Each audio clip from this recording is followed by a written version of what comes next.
Even before hope rises with the sun, they are already carrying the weights of tomorrow. In the choking dust, they break the earth open so the rest of us can live. These hands carry stories of pain and courage that no camera can fully capture.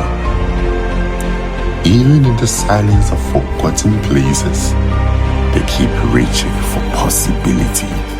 For them, night is not an end, just another hour of sacrifice.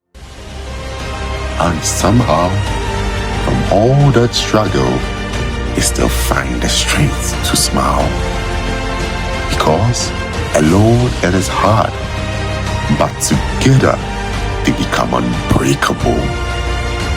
They do this for the little ones, planting today so their children can rise tomorrow. To every farmer, their labor is the heartbeat of the nation.